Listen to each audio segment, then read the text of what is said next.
Voici 3 lettres qui ont fait trembler la ville de Londres pendant plusieurs mois. 3 lettres qui ont changé l'univers de la police en créant le premier serial killer de l'histoire. 3 lettres qui ont donné naissance à des ouvrages et des films qui ont marqué des générations. Voici l'histoire de JTR, Jack the Ripper. Bienvenue dans cette série de podcasts pour découvrir l'histoire de ce tueur en série. N'hésitez pas à liker, commenter, partager et à nous suivre. On se retrouve pour une nouvelle aventure.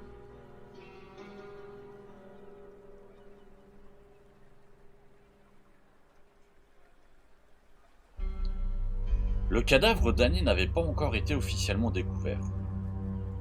Mais ce qui est étrange, c'est qu'à 5h30 du matin, Elizabeth Long, une citoyenne de Whitechapel, disait avoir vu Annie avec un homme au 29 rue Hanbury. Ils parlaient ensemble. L'homme lui aurait demandé « Vous feriez ça ?» Et Annie lui aurait répondu « Ah oui !» Elle avait entendu l'horloge de la brasserie de l'Aigre Noir sonner. Il était donc 5h30 pour elle. Quelques moments après, Albert Cadoche, un jeune charpentier vivant au 27 rue Hanbury, qui marchait dans son arrière-cour, passait par la grande barrière en bois de 5 pieds qui séparait la sienne du 29. Il entendit des voix, principalement celui d'une femme qui cria « Non !» Puis, il entendit quelque chose tomber contre la barrière. Il ne se posa pas plus de questions que cela et rentra chez lui.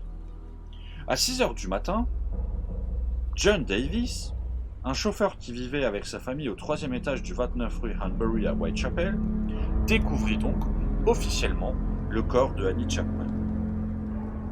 Nous étions le 8 septembre 1888, à 6h du matin. John Davis était un vieil homme qui vivait avec son épouse et ses 3 fils au 29 Hanbury Street. Il découvrit donc le cadavre d'Annie dans la petite cour de l'autre côté du marché de Spitalfields. Là encore, John Davis put se rendre compte que la robe était relevée au-dessus de la taille de la victime. Il pouvait voir avec horreur qu'elle avait été éventrée. Il réussit à retenir son vomi. John Davis demanda de l'aide à 2 ouvriers qui passaient par là.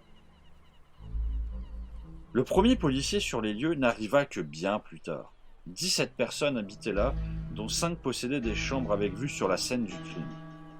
Et certaines avaient laissé leurs fenêtres ouvertes. Le marché de Spitalfields ouvrait à 5h du matin, et beaucoup de gens y étaient présents avant 7h afin de préparer leurs étalages. Les rues autour du marché étaient remplies de véhicules commerciaux qui livraient leurs marchandises au marché. Après la lettre de James Green, James Kent et Henry Holland dans la rue de Hanbury, John Davis et les autres partirent au commissariat de police pour les avertir et les faire venir. Voici donc notre podcast Again the Ripper. N'hésitez pas à liker, commenter, partager, à nous suivre sur YouTube et dans nos prochains épisodes, nous allons commencer l'enquête sur la mort d'Annie Chapman avec toutes les informations sur ce qui a bien pu se passer. A plus!